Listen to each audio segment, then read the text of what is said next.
Well, I made it to the studio, but it took me a long time to drive on the highway. You think the highways are going to be clear, but it was pretty slick out there and blowing, drifting snow, definitely making it for a pretty treacherous drive in. If you don't have to be out on those roads, I would highly recommend you do not venture out. All right, got a lot of cleanup that needs to be done. A lot of slick conditions. And to get an update on those roads, I'm Greg Bishop on the WMAY Morning News Feed. Let's connect now with Jody Huffman. She is the District 9 Commander for Illinois State Police, joining us on the WMAY Morning News Feed. Jody, thanks for taking time with us this morning. Give us an update. What are we looking at with overnight conditions and how the roads are looking before the sun comes up here? Good morning. Hey, good morning, Greg. Thanks for having me this morning. District 9 this has been a marathon definitely for the last day, and we're going to have another day of that as well. The road conditions are poor at best.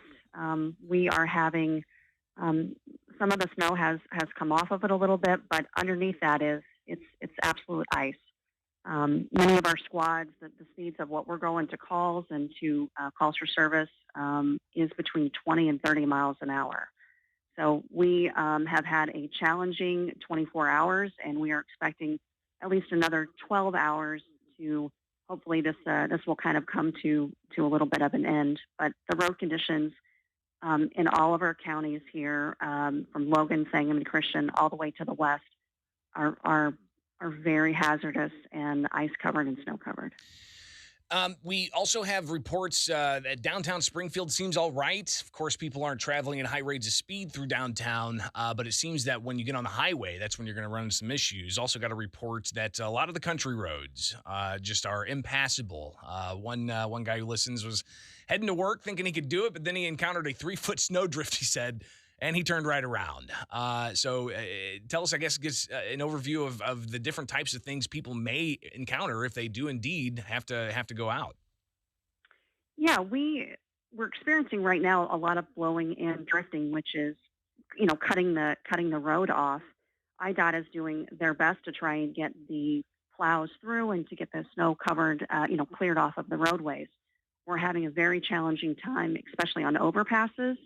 We have seen the overpasses where commercial motor vehicles are stalled in the lane. They can't drive up the incline of the overpass just because of the ice that is on the roadway. So we're encountering ice. We're encountering lots of blowing and drifting snow, and just the visibility conditions of where we're at right now can be, you're driving along and it's okay, and then all of a sudden you kind of come to a wall, and that visibility drops to almost zero. So that's really where our challenge is, and we're trying to, again, contain our message here.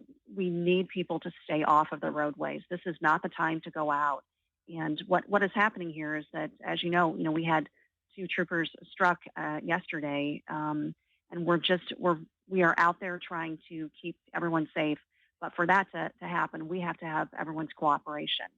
And just to reiterate that, it's not just don't go out if you don't have to, if it's not an emergency, but, just for your own safety, don't go out. But it's also for the safety of those who have to be out there, like Illinois State Police, like the crews that are driving the snowplows, and even those who are getting essential goods to where they need to go.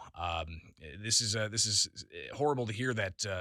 Again, we have several troopers that are injured right now because of people not taking it carefully when they take to the roads. Do we know the latest conditions on those troopers? I'm happy to report that both are going to be fine. We're very thankful that it was what we would consider minor in nature. But I will tell you that on the flip side, I want the public to understand, we've got to slow down and we have to move over so that we protect everyone.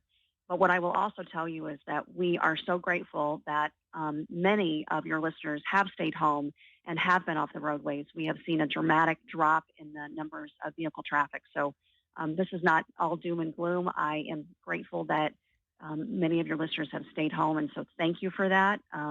Just to know that we are out there trying to help the public, and we're grateful for that. Jody Huffman's the District 9 Commander for Illinois State Police. Greatly appreciate you giving us that update. And I'll agree that on the way here and even yesterday, very few passenger vehicles on the roads, and it seems a lot of the off-road vehicles were some of the commercial trucks that were either disabled or that maybe gotten jackknifed or gone off the road, actually. So do what you can to stay safe, and greatly appreciate your time this morning. Greg, thank you. I just want to let your listeners know one final thing here. Right now in the district, we have our no tow order, which is in effect. So we just want to let you know if you do, if you're traveling and you get off the roadway, your vehicle is going to stay there unless it poses a life safety risk or hazard. So when we say that, we just want you to understand that you're not going to be able to have a tow come out because the conditions are such it's not safe to have the vehicle removed. So again, thank you so much. We ask people. We got another day of this, and then hopefully our crews are going to be able to, get caught up. Jody Huffman, Illinois State Police District 9 Commander, greatly appreciate your time. Thanks for the info, and be safe out there, okay? Thanks, Greg. Talk to you soon. Absolutely. It is the WMAY Morning News Feed. I'm Greg Bishop, and now let's take a break and